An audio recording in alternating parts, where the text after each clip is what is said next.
मी doctor Anup केला. मी neurosurgeon आहे अकोल्यामध्ये. मागच्या 6 वर्षापासून मी न्यूरोसर्जरीची प्रॅक्टिस करत आहे. मी मणक्याचे आणि मेंदूचे संबंधित रोगाशी रोगांना ट्रीट करत असतो. आज मी तुम्हाला एक सर्वात कॉमन जे आहे स्पाइन इंजुरीबद्दल मी काही बोलू इच्छितो. सर्वात पहिले मी हे आहे की आपल्या जे स्पाइन असते किंवा मणके असतात ते बॉडीमध्ये 33 मणके असतात, मानेपासून तर सीटपर्यंत.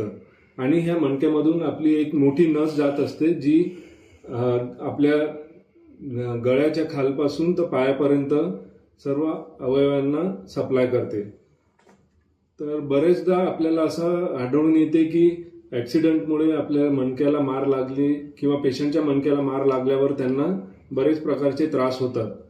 तर खूप वेळा याचे कारण म्हणजे एक तर रोड ट्रॅफिक ॲक्सिडेंट असतात, टू व्हीलर किंवा 4 व्हीलरवरून पडल्यावर होते. काही लोकांना हाईटवरून जेव्हा पडतात तेव्हा असे इंजुरी होतात, किंवा मारामारी कधी होते त्याच्यामध्ये असं होऊ शकते. काही लोकांना दुसरीकडे कॅन्सर असल्यामुळे ते इकडे मणक्यामध्ये पसरल्यावर मणके दाबल्या जातात, त्याच्यामुळे होऊ शकते. तर असे जे बरेचसे कारण आहेत त्याच्यामुळे मणक्यामधली नस दाबल्या जाते आणि आपल्याला बरेचसे सिम्पटम्स मिळतात. जसं की हातामध्ये पायामध्ये कमजोरी येणं, हातापायामध्ये मुंग्या येणं, हातामध्ये आपल्याला ताकद राहत नाही की काही आपण वस्तू पकडू शकत नाही. खूप वेळा जास्त त्रास वाढल्यावर लघवीचा संडासचा कंट्रोल जाणं, लघवी वारंवार जावं लागणं, लघवीचा कंट्रोल नाही राहण्यामुळे कपड्यामध्ये होऊ शकते. तसंच संडासबद्दल पण होऊ शकते. तर ह्या सर्व हे सर्व जे काही त्रास होत असतात ते मणक्याच्या आतमधून जाणारी जी नस दबत आहे त्याच्यामुळे होत आहे. तर आपल्याला याच्यासाठी काही तपासण्या करणं जरुरी आहे. जे सर्वात कॉमनली अवेलेबल आहे किंवा लवकर आपण करू शकतो असा एक्सरे असतो, ज्याच्यामध्ये आपल्याला हाडांमध्ये काही त्रास असेल, फ्रॅक्चर असेल तर ते माहीत पडेल. तसंच जर नसमध्ये काही दबाण असेल किंवा प्रेशर इंजुरी झाली असेल तर त्याच्यासाठी आपल्याला MRI करणं जरुरी आहे. MRI केल्यावर मग आपल्याला कळेल की कुठे मार लागलेली आहे. त्या हिशोबाने आपल्याला पुढची ट्रीटमेंट करावी लागते. तर बरेचदा जेव्हा पॅरालिसिस होतो किंवा कमजोरी होते तेव्हा आपल्याला लवकरात लवकर ट्रीटमेंट सुरू करणं जरुरी असते.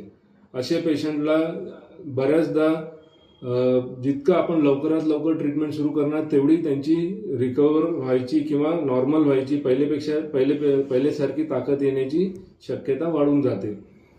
आणि असे पेशंट बऱ्याचदा काही भीतीमुळे बरोबर इलाज करू शकत नाही किंवा ते योग्य ठिकाणावर पोहोचू शकत नाही, म्हणून त्यांचे जे त्रास असतात ते कायमस्वरूपी राहून जातात. खूप वेळेस MRI मध्ये जे नस किती दबलेली आहे त्याच्यावरून आपल्याला काय इलाज करायचा आहे हे ठरवावं लागते. जर नस कमी दबलेली राहिली तर खूप वेळेस औषधीमुळे, इंजेक्शनमुळे पूर्णपणे पेशंट रिकव्हर होऊ शकतो. पण जर त्रास जास्त असेल, नस जास्त दबलेली असेल तर अशा कंडिशनमध्ये त्यांना ऑपरेशनची गरज पडू शकते. आणि ते ऑपरेशन व्यवस्थित केल्यावर आपण लवकरात लवकर पेशंटला दुरुस्त करू शकतो. आता ही ट्रीटमेंटची गोष्ट झाली.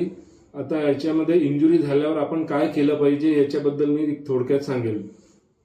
कोणत्याही पेशंटला जर स्पाइन इंजुरी झाली असेल किंवा आपण सस्पेक्ट करत असू किंवा यांना स्पाइनची इंजुरी असेल, जे काही मी सांगितलं तुम्हाला की आपल्याला साइन सिम्पटम्स किंवा जे त्याच्यावरून लक्षणं दिसत आहेत त्याच्यावरून जर आपण आपल्याला पेशंटला असं वाटत आहे की पेशंटला स्पाइनची इंजुरी असेल तर अशा पेशंटला कमीत कमी हालचाल होणं जरुरी आहे. मानेचं जर असेल तर त्याला कॉलर लावणं जरुरी आहे, किंवा मणक्याचं, पाठीचं आणि कमरेचं असेल तर पाठीचं आणि मणक्याची हालचाल कमीत कमी झाली पाहिजे, ज्या कारणाने ते जे हाड फ्रॅक्चर झालं असेल तर ते हलणार नाही आणि नसवरचं दबाण वाढणार नाही.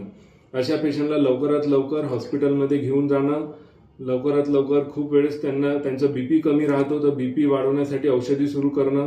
तसंच जे नस दबलेली आहे त्याच्यावरून आपल्याला स्टिरॉइड्स वगैरे द्यावे लागतात. आणि एक वेळ थोडं पेशंट स्टेबल झाल्यावर आपल्याला MRI करावं लागतं.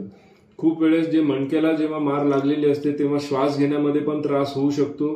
तर अशा पेशंटला इंट्युबेशन म्हणजे तोंडातून श्वास घेण्यासाठी नळी टाकावी लागते, कधी कधी व्हेंटिलेटरची पण गरज पडते. म्हणून आपल्याला लवकरात लवकर अशा पेशंटला योग्य त्या ठिकाणी पोहोचून त्यांचा पुढचा इलाज जितक्या लवकर सुरू करता येईल तेवढा लवकर करणं जरुरी आहे.